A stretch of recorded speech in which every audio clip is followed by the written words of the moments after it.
back to KidsAlive Church. I'm Teacher Joanna and this is Squeaky the Squirrel, and today we are continuing the series on the Old Testament. And last week we learned about Moses and the burning bush, how important it is to listen, to put out distractions and listen to God, right? And so at the burning bush, Moses was told by God to do something very special. And that was to go to Egypt, where he had just come from. And where he was, he ran away from Egypt actually, because he was the prince of Egypt. He ran away from Egypt and came to the desert. And now God is telling him to go back to Egypt. And guess what God wants him to do there? God wants him to tell Pharaoh to let my people go. And that is what today's topic is going to be about. Let my people go. And we're going to go over what happened when Moses told Pharaoh to let God's people go. So basically, what Moses did was, if you want to read further into the story, you can find it in Exodus. But we're going to go real quick, okay? So Moses went to Pharaoh and he said, God has sent me to tell you, let my people go. Let God's people go, which are the Israelites. And so Pharaoh said, no, I will not do that. And Moses said, come on, you have to do it. If not, means you are going to be punished, because you have to obey God. See, obedience is always better than sacrifice, all right? So he told Pharaoh that. And Pharaoh didn't want to listen. He crossed his arm and he said, nope, we need slaves here, so we're not letting the people go. And so the whole 10 plagues came to pass. So 10 plagues, meaning 10 times that Moses went to Pharaoh and Pharaoh said no. So the first plague that happened was blood. Blood. So what about blood? All the river turned into blood. All the water they wanted to drink turned into blood.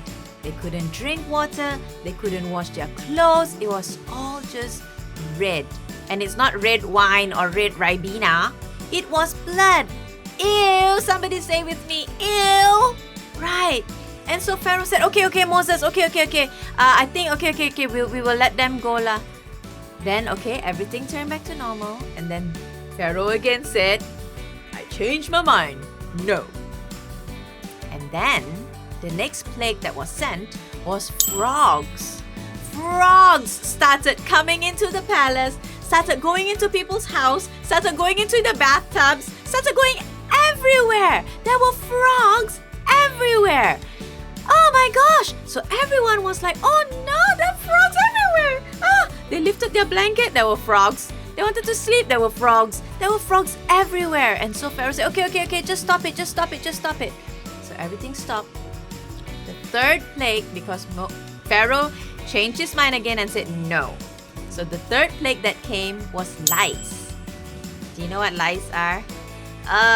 Lice was everywhere, little insects, and it was just everywhere, biting everybody and causing a lot of itchiness and just not fun. So there were lice that came. And again, Pharaoh changed his mind and said no. And then number 4 was wild animals. Wild animals started coming and just blocking their way, just running into things and breaking down things. There were just wild animals that was coming through the whole of Egypt. Now, if you were living at that time, would you think this was just a natural thing that was happening? Or would you think, oh my gosh, we have really made God angry? Right? Makes sense. So, again, Pharaoh still said no. 5th plague was pestilence. Pestilence means a disease, okay? But this disease was for all the domestic animals. That means all their cows, their cattle, their sheep, their whatever animals they had, chicken or whatever, okay? All of their animals died. Now, if all your animals died at that time, you will not have food to eat.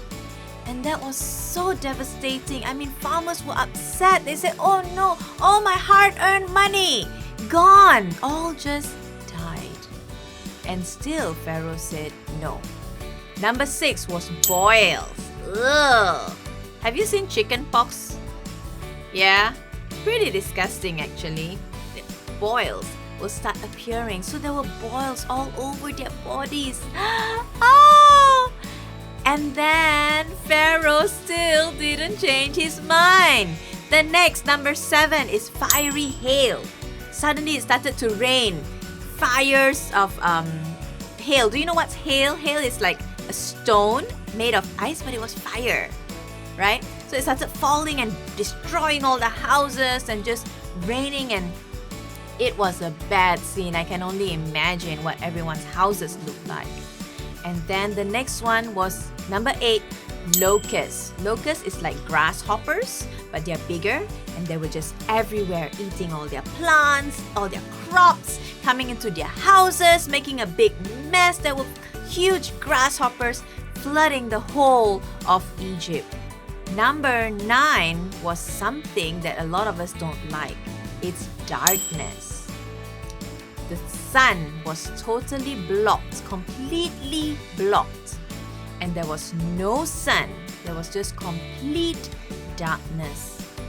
You needed a lamp to walk wherever you wanted to go. And so that was not a fun time. So everyone was like, oh my gosh, what do we do? And Pharaoh said, okay, we changed our mind. Maybe they can go. And the moment God allowed the sun to shine back, he said, no. Now, the 10th plague was the end. The 10th plague was death of the firstborn throughout the land of Egypt. That means God sent the angel of death to come and just go over the whole of Egypt, and everyone's firstborn son would die. But God gave very special instructions to the Israelites. He said, above your house, put blood of a lamb, so that the angel will not come into your home, and your firstborn, all the Israelites, which is God's people, will be saved. And so the Israelites listened, and that's why we have Passover. So the angel passed over them and didn't kill them. But everyone, all the Egyptians, they lost their firstborn that night. Now, firstborns at that time, even now, but at that time they were very important because they were going to carry on the legacy. Remember we talked about Esau and Jacob, how the firstborn blessing was so important, right? So for a firstborn to die, oh my gosh, and Pharaoh's son, his firstborn died that night. He was so upset, he was crying, he was devastated, and he said, just go. And so that's when Moses and all the Israelites left Egypt. Okay, we will continue the story next week, but now you're going to go into discussion, and so you know that if they would have only obeyed, all these 10 things that we just talked about would not have happened, right? So I want to encourage you to obey. I'm not saying God is going to send all these things to you, but I'm saying that obedience is better than sacrifice. If you would obey, right? If you disobey, there are consequences, correct? And so we need to learn to obey. And now Darius is going to tell us our memory verse for today. Thank you, teacher. Today's memory verse is this: Deuteronomy 5 verse 33. Walk in obedience to all that the Lord your God has commanded you, so that you will live and prosper and prolong your days in the land that you will possess.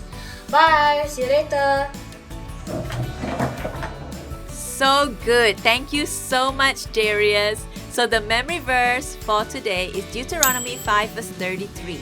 And it goes like this: walk in obedience to all that the Lord your God has commanded you, so that you may live and prosper and prolong your days in the land that you will possess. So guys, I encourage you, obedience. Okay, this whole week, remember, obey, obey, obey. Okay, not because you're scared of what God will do, but because you want to please God and you want to do what is right. Yeah? Don't be like Pharaoh. Okay, so Squeaky and I are ready to say bye-bye.